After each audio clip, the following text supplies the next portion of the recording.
Good morning class. Light जल रहा है? ठीक है, पीछे सामने आके बैठ जाओ। चलिए, यूनिट नंबर 4 वेव ऑप्टिक्स। इस बेंच को छोड़ देना ना, इसको हिलाना नहीं। यूनिट नंबर 4 इधर बॉयज। यूनिट नंबर 4 का आज हमारा ये लास्ट टॉपिक है। ठीक, ऑलरेडी इसको 12th क्लास में आप पढ़ चुके हो, वेव ऑप्टिक्स का जो चैप्टर है। ठीक है, और आपके बीटेक में भी यही सिलेबस रखा गया है। ठीक है, तो बेसिक फिजिक्स है ऑलरेडी, अप्लाइड फिजिक्स कहें या बेसिक फिजिक्स कहें, तो इसमें आपका एक टॉपिक आता है रिजॉल्विंग पावर। ठीक है, एक्चुअल में 12th क्लास में आप रिजॉल्विंग लिमिट ऑफ आईज करके पढ़े हो। रिजॉल्विंग लिमिट ऑफ आई है ना, नेत्र की विभेदन क्षमता बोलते हैं। ठीक है, रिजॉल्विंग लिमिट्स या उसका रिजॉल्विंग पावर ऑफ आइस करके। तो एक्चुअल में इसका मीनिंग क्या हो रहा है, मैं बेसिक से उठा रहा हूं, आपके बीटेक तक आ रहा हूं। ठीक, ऑलरेडी यहां पर अपन डिस्कस करेंगे रिजॉल्विंग पावर ऑफ टेलीस्कोप और resolving power of microscope. Telescope और माइक्रोस्कोप दोनों को एक साथ में कंबाइन करके स्टडी करा रहे हैं। देखिए, रिजॉल्विंग पावर का मतलब क्या होता है, चाहे टेलीस्कोप में देखें या माइक्रोस्कोप में। मैं बेसिक एग्जांपल से आपको कनेक्ट करने की कोशिश कर रहा हूं। जैसे मान के चलो रात के समय में हम ड्राइव करते हैं तो कार में तो 2 लाइट लगा होता है ना। जैसे ये सपोज आप हो यहां पर, ठीक है, ये बहुत डिस्टेंस बहुत ज्यादा है, ये हेडलाइट है ना, ये गाड़ी का हेडलाइट है और आप यहां पर हैं, ऑब्जेक्ट ये है। ठीक है, तो यहां से क्या होगा, जब उसको देखोगे तो आपको 2 लाइट नहीं दिखाई देता। जब वो वस्तु दूर है तो आपको एक ही लाइट दिखाई देता है, हाँ या ना। ठीक है, जैसे जैसे आप उस ऑब्जेक्ट के पास जाते जाते हो, ठीक है, ये एक को सोर्स ले लो, है ना, ये इसको सोर्स ले लो और इसको ऑब्जेक्ट ले लो। जैसे आप सोर्स के पास जाते जाओगे तो वो क्या होगा, आपको अलग अलग दिखाई देगा। तो यही क्या है, रिजॉल्विंग। किसी भी चीज को बड़े करके हम 1 बाय 1 सेपरेट करने देखना ही क्या कहलाता है, रिजॉल्विंग। ठीक है ना। और एग्जांपल लेते हैं, जैसे ये कॉलेज की खिड़की है, मान के चलो मैं थोड़ा पीछे जाऊं या पीछे का मैं रॉड देखूं, वो जाली दिख रहा है ना, वो जाली, इधर आओ ना, एक दो जने आओ, एग्जांपल समझते हैं, आ जाओ, एकदम फैक्ट एग्जांपल। गर्ल्स आप लोग दोनों आओ ना जी, एक्सपेरिमेंट करके देखते हैं ना। इसको टच नहीं कराएंगे, कैमरा चल रहा है ना, आओ इधर आओ, 2 जने बॉयज इधर आओ। अब उधर देखो, जाली सामने दिख रहा है, जाली, वो जाली दिख रहा है, जाली क्या एकदम प्लेन दिख रहा है कि नहीं, है ना। लेकिन उसके बीच में हमको पता है कॉलेज के हैं और वहां पर जाके हम देख चुके हैं कि वहां पर छोटा छोटा क्या है, होल है, हाँ या ना। तो जैसे पास जाते जाएंगे तो हमको क्या दिखाई देगा, होल एकदम क्लियर दिखाई देगा। ठीक है, तो यही क्या है, हमारा रिजॉल्विंग पावर का एक छोटा सा कॉन्सेप्ट है, एग्जांपल है। ठीक, और एग्जांपल देख सकते हैं, जैसे आप कूलर वगैरह में खस जो बंधा होता है ना, तार, ठीक है, तो जैसे खस में तार बंधा होता है तो दूर से यदि आप देखोगे तो उसमें तार नजर ही नहीं आएगा, उसमें क्या दिखाई देगा, पूरा खस दिखाई देता है। लेकिन जैसे जैसे आप पास जाते जाते हो तो हमको क्या होता है, वो चीज क्लियर दिखाई देता है। बात समझ में आ रहा है। कई गर्ल्स यहाँ पर बिंदी लगाए रहते हैं लेकिन दूर से क्या है, वो चीज को दिखता नहीं है, तो जैसे जैसे हम पास जाते जाते हैं वो हमको क्लियर बनता है। ठीक है, एक एग्जांपल है ना। तो ये रिजॉल्विंग लिमिट है आपके 12th लेवल में। उसको क्लियर देखने के लिए आपको 1 मिनट का होना चाहिए। दैट इज, यदि आप किसी को क्लियर इमेज देखना चाह रहे हैं, क्लियर इमेज, तो 1 मिनट, या आप पढ़े होंगे, 1 मिनट इज इक्वल टू 1/60, ये आप जान रहे हो। इसके इक्वल होना चाहिए या इसके प्लस होना चाहिए। ठीक है, 1 मिनट से या 1/60 डिग्री के इक्वल या अबव होना चाहिए, तभी हमको वो जो इमेज देख पा रहे हैं वो क्लियर दिखाई देगा। ठीक है, यहां तक बढ़े आगे, है ना। अब मैं स्टार्ट कर रहा हूं आपके सिलेबस के according resolving power of telescope. ठीक, ज्यादा समय नहीं लेते, बहुत छोटा वीडियो बनेगा। Resolving power of telescope, the limit of resolution, the limit of resolution, इस पॉइंट को ध्यान रखेंगे। The limit of resolution of telescope is measured by the angle. इसमें थोड़ा और समझाना चाहूंगा मैं, इधर से जा, तेरे देखते हुए जाएंगे। हाँ, उसको टच नहीं। हाँ, वेरी गुड, बहुत होनहार बच्चे हैं। ठीक, चलिए बातें कम। जैसे मैं सन को देखना चाह रहा हूं, है ना, मैं यहां पर एंगल को समझा रहा हूं, डी थीटा कैसे है। यदि कोई ऑब्जेक्ट बड़ा है, बड़े ऑब्जेक्ट को देखने के लिए मैं टेलीस्कोप, छोटे ऑब्जेक्ट को देखने के लिए हम लोग क्या करेंगे, माइक्रोस्कोप, यही चीज करते हैं। अब बड़े ऑब्जेक्ट को टेलीस्कोप से क्यों देख रहे हैं, ऐसा क्वेश्चन करोगे आप लोग। भाई बड़े ऑब्जेक्ट की मीनिंग है कि स्टार हो गया, सन हो गया, डिस्टेंस बढ़ा, डिस्टेंस बढ़ा, ज्यादा डिस्टेंस होने के कारण हमको क्या दिखाई दे रहा है, वो छोटा, लेकिन जैसे जैसे उसके पास जाएंगे तो क्या दिखाई देगा, हमको बहुत बड़ा दिखाई देगा। करेक्ट है यहां तक, ठीक है। अब यहां पर एंगल का कॉन्सेप्ट कैसे है, सपोज ये हमारा सन है, ठीक है, ये हमको सन बना लिए, ये आपका ऑब्जेक्ट है, ठीक, यहां से आप देख रहे हो, ये आपका आई है ना, ये आपका आई है।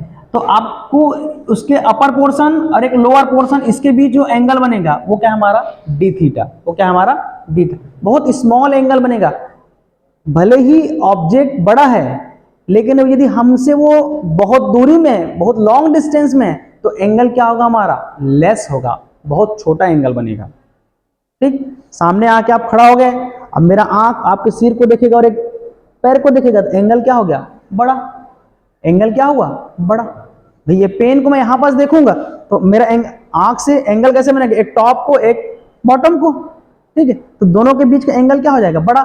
इसको मैं 1 किलोमीटर दूर लेके जाऊंगा तो मैं ऐसे ही देख लूंगा, करेक्ट है। तो ये दूर हो जाएगा तो एंगल क्या होगा, कम, पास रहेगा तो एंगल, करेक्ट है। अब यहां पर डी थीटा, मैं प्रीवियस लेक्चर में बहुत बार बताया कि जब डी थीटा यूज कर रहा हूं तो डी थीटा दैट मीन्स बहुत ही स्मॉलेस्ट, बहुत छोटा एंगल लिया जाता है। D x by D T, हम लोग जब डिस्टेंस को वेलोसिटी में चेंज किए, वेलोसिटी को एक्सेलरेशन में चेंज किए, तो इस टाइप से हम लोग इक्वेशन पढ़े हैं, D X upon D T, D V upon D T, okay. तो एक्चुअल में क्या होता है, स्मॉल अमाउंट में चेंज होता है, तो यहाँ एंगल भी क्या है, स्मॉल अमाउंट में ऐसा है, ठीक।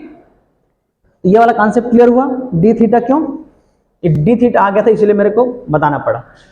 The limit of resolution of telescope is measured by the angle d theta, है ना, subtended at its objective by those two distant object, like इसमें स्टार को बताया गया, स्टार हो गया, सन हो गया, लॉन्ग डिस्टेंस में है, whose images through the telescope are just seen as separate, एकदम सेपरेट सेपरेट हम लोग को देखने का जो प्रोसेस है वही क्या कहलाता है हमारा, रिजॉल्विंग पावर ऑफ टेलीस्कोप।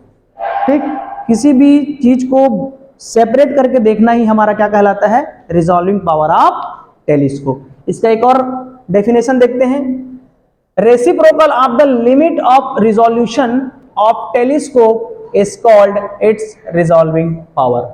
किसका reciprocal, reciprocal of the limit of resolution, ठीक, of telescope is called its resolving power. तो definition part is clear, example से लेके definition is clear.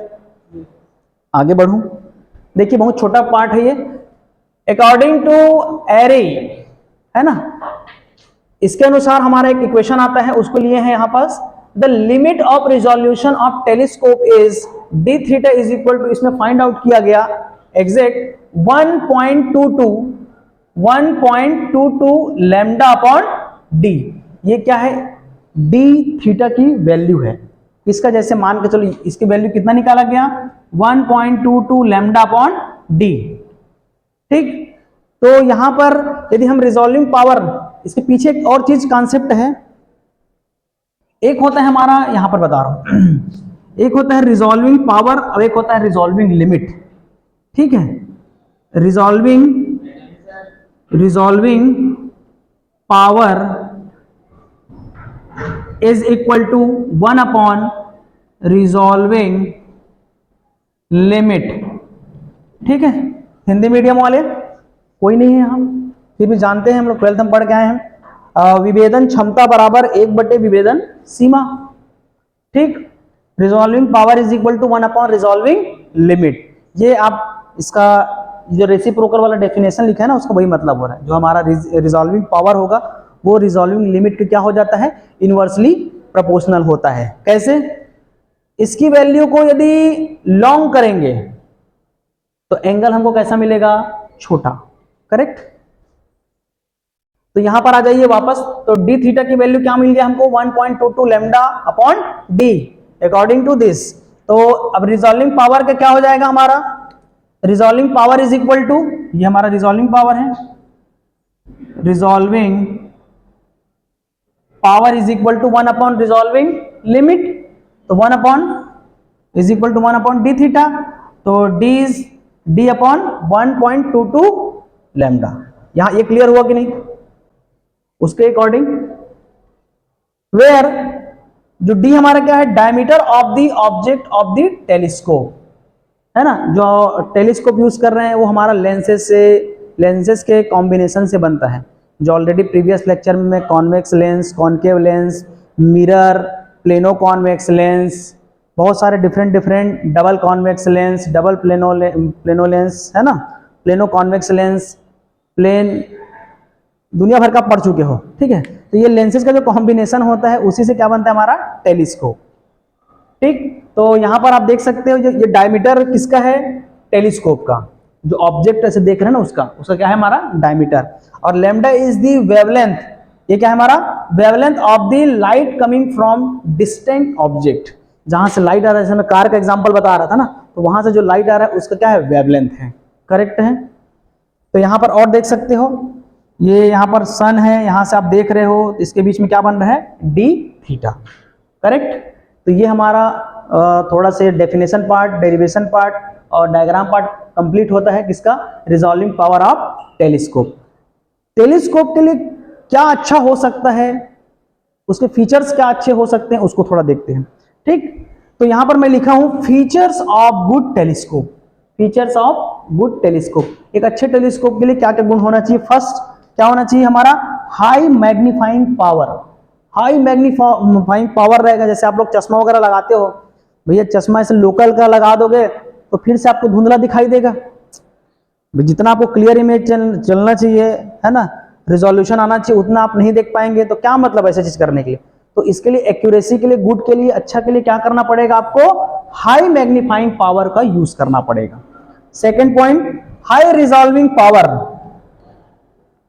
High resolving power, high resolving power होगा तभी आप किसी का विजन क्लियर देख पाएंगे। अब हाई रिजॉल्विंग पावर में कैसे देख सकते हो, आपका लिमिट क्या होना चाहिए, कम होना चाहिए। लिमिट कम होगा तभी आपका रिजॉल्विंग पावर बढ़ेगा, रिजॉल्विंग लिमिट कम होगा तभी तो आपका रिजॉल्विंग पावर क्या है, बढ़ेगा। ठीक, number third, large limit gathering power. इसका क्या मतलब हो रहा है, large limit gathering power, brightness जहां से निकल रहे हैं एकदम चमकदार है कि नहीं, है ना, चकमक चकमक दिख रहा है कि नहीं, वो डायरेक्टली प्रोपोर्शनल किसका होगा, एरिया ऑफ ऑब्जेक्ट, जितना ऑब्जेक्ट का एरिया है उसके डायरेक्टली प्रोपोर्शनल होगा क्या, ब्राइटनेस। तो हमारा ये गुड फीचर्स में देख लिया टेलीस्कोप का। यहां तक क्लियर, आगे बढ़े। ठीक, अब देखते हैं नेक्स्ट टॉपिक इसी का, resolving power of microscope. Microscope थोड़ा लेस क्वांटिटी, बहुत छोटे छोटे चीज को बहुत बड़ा करके देखने का प्रोसेस है। जैसे दही में जो बैक्टीरिया होता है उसको आप टेलीस्कोप से थोड़ी देखोगे, नहीं देखोगे, किससे देखोगे, माइक्रोस्कोप से देखोगे। ठीक, और बहुत सारे एग्जांपल्स हैं, जबरदस्ती का वीडियो लंबा नहीं करेंगे, हमारे मेन जितना टॉपिक है उतना ही पढ़ते हैं। ठीक, रिजॉल्विंग पावर ऑफ माइक्रोस्कोप, यहां पर क्या बोला जा रहा है, the limit of resolution, the limit of resolution of microscope is equal to that least distance between two very close, बहुत पास पास है। जैसे आप सिंपल ग्रेटिंग, है ना, ग्रेटिंग एलिमेंट देखे हमारे लैब में, एक ग्रेटिंग एलिमेंट होगा इस टाइप से, है ना, ऐसे 1 इंच में 15,000 लाइन होते हैं। 1 इंच में कितने थाउजेंड लाइन, 15,000 लाइन। उसको स्पेक्ट्रोस्कोपी के थ्रू हम उसको सेपरेट वेवलेंथ फाइंड आउट कर सकते हैं, है ना। सेंटर में आप रखेंगे किसको, डिफ्रैक्शन ग्रेटिंग को, डिफ्रैक्शन ग्रेटिंग में 1 इंच में कितने 1000 लाइन, 15,000 लाइन। जो हमारे लैब में है उसकी बात कर रहा हूं, वो डिफरेंट डिफरेंट पैमाना उसका हो सकता है, ठीक है, किसी में 20,000, किसी में 11, कुछ भी हो सकता है, लेकिन हमारे यहाँ एक उसमें है कि 1 इंच में, 1 इंच में कितने 1000 लाइन, 15,000 लाइन। उसमें भी आप एक लाइन को बिग करके उसका वेवलेंथ फाइंड आउट कर सकते हो। ये काम कौन करेगा? ठीक, तो आगे बढ़ रहा हूं। To very close object whose images are properly resolved by the objective lens of microscope. ठीक, क्लियर हुआ? The limit of resolution of the microscope is equal to that least distance between two very close object. Clear? Whose images are properly resolved by objective lens of the microscope. आप जब capillary का practical कर रहे थे, है ना, capillary में पानी कितना चढ़ा है उसके लिए आप ट्रेवलिंग माइक्रोस्कोप का यूज कर रहे थे, हाँ या ना, कर रहे थे। तो उसमें क्या किए, एक बार नीचे में कितना पानी चढ़ा है उसकी रीडिंग लिए, एक बार ऊपर खिसकाने के बाद कितना पानी चढ़ा है उसकी रीडिंग लिए, दैट इज हाइट, एच के लिए ना। जो 2/9 वाला फार्मूला यूज किया ना जी, सिग्मा 2/9 सिग्मा, जो हमारा टर्मिनल वेलोसिटी और सरफेस टेंशन का जो कॉन्सेप्ट था, 6 पाई ईटा रो वी, ठीक है, उसको कंबाइन करके इक्वल करके जो ड्रॉप का है इसकी डेंसिटी उसकी डेंसिटी को इक्वल की, फिर हमारा फार्मूला आया था 2/9, करेक्ट। तो यहां पर डेफिनेशन पार्ट डन। तो यहां पर देखेंगे नेक्स्ट है हमारा resolving limit of microscope for, इसको ऐसे लिख लो, रिजॉल्विंग लिमिट ऑफ माइक्रोस्कोप, ठीक है, इसको माइक्रोस्कोप पढ़ना। Resolving limit of microscope for self luminous object. थोड़ा इसमें मैं बताना चाहूंगा सेल्फ ल्यूमिनस और नॉन ल्यूमिनस में क्या डिफरेंस, कोई बता पाओगे? सेल्फ ल्यूमिनस अपने प्रकाश से स्वयं प्रकाशित होगा, ठीक है, और एक दूसरे के प्रकाश से प्रकाशित होगा। मैं आपके बीच दो एग्जांपल रख रहा हूं, एक अर्थ और एक सन। कौन सेल्फ ल्यूमिनस है? सन इज सेल्फ ल्यूमिनस क्योंकि वो अपने प्रकाश से प्रकाशित है, और अर्थ दूसरे के प्रकाश से प्रकाशित है, ठीक है, तो वो क्या हो जाएगा हमारा नॉन ल्यूमिनस ऑब्जेक्ट। यहां तक क्लियर है? समझ आ रहा है? बहुत छोटा टॉपिक है लेकिन थोड़ा सा अगल बगल में आ रहा है, उसको लेते हुए चलना है ना नॉलेज को। ऐसा नहीं है कि एकदम छोटा सा टॉपिक है तो भाई सर बगल बगल को नहीं पढ़ेंगे, जो भी थोड़ा थोड़ा आ रहा है तब क्या बेस बनता है ना, वो टॉपिक एकदम दमदार मजबूत बनता है, समझ रहे हो? तो यहां तक ठीक है। Resolving limit of microscope for this self luminous object is एकदम एग्जैक्ट निकाला गया है, कितना, x is equal to lambda upon 2 mu sine theta. यहां पर म्यू साइन थीटा ये हमारा क्या है, न्यूमेरिकल अपर्चर है, ये क्या है, एनए न्यूमेरिकल अपर्चर। इसका मैं प्रैक्टिकल कराऊंगा लैब में, ठीक है। फाइबर ऑप्टिक्स जो होता है, फाइबर ऑप्टिक्स एक प्रॉपर्टी होता है कि आप जिस इंटेंसिटी के साथ फर्स्ट एंड में लाइट एंटर कराओगे उसके लास्ट एंड में चाहे उसको मोड़ दो, कितने भावर घुमा दो, उसकी इंटेंसिटी में कोई इफेक्ट नहीं पड़ता है, बहुत लंबा क्यों ना वायर हो, क्योंकि वो TIR के कॉन्सेप्ट पे वर्क करता है, टोटल इंटरनल रिफ्लेक्शन के कॉन्सेप्ट पे वर्क करता है, पूर्ण आंतरिक परावर्तन। जो हमारा जो इंसिडेंट एंगल है वो क्रिटिकल एंगल से हाई होना चाहिए। क्रिटिकल एंगल बोलने का मतलब जो हमारा ट्यूब में कैपिलरी में 90 डिग्री जाते हैं ना जी, इस टाइप से बना दीजिए, ये हमारा कैपिलरी है, कैपिलरी बोल रहे हैं। फाइबर ऑप्टिक्स, तो फाइबर ऑप्टिक्स में रेज इंसिडेंट होगा कितना, 90 यहां से 90 बनाएगा, ये 90 बनाएगा, ये 90 बनाएगा, तो ये जितना भी एंगल बनेगा वो 90 का है। यहां से हमारा टोटल इंटरनल रिफ्लेक्शन का कॉन्सेप्ट आता है। तो मैं बता रहा था किसमें, न्यूमेरिकल अपर्चर, ठीक है। तो न्यूमेरिकल अपर्चर किसका, इस फाइबर का, तो इसको डिफरेंट रेडियस में है, थोड़ा दूर करके उसका रेडियस लेते हैं, फिर हाइट बढ़ा के, फिर सर्कल बढ़ा के उसकी वैल्यू नोट करते जाते हैं। मैं लैब में एक्सेस कराऊंगा इसका भी हम लोग वीडियो लेक्चर बना लेंगे, ठीक है। यहां पर mu sine theta is what, numerical aperture of the given object, okay. And similarly simple हम समझते हैं, mu is what, refractive index of object, medium का रिफ्रैक्टिव इंडेक्स होता है ना, ऑब्जेक्ट का नहीं होता है। तो रिफ्रैक्टिव इंडेक्स ऑफ मीडियम, ठीक। And lambda is what, wavelength, lambda is what, this is wavelength of given light source, ठीक। तो ये तो हो गया हमारा क्या, रिजॉल्विंग पावर निकल गया 2 mu sine theta upon lambda.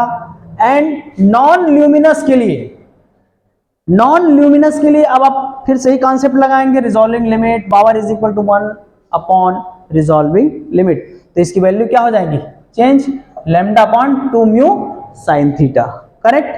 तो resolving power of this what,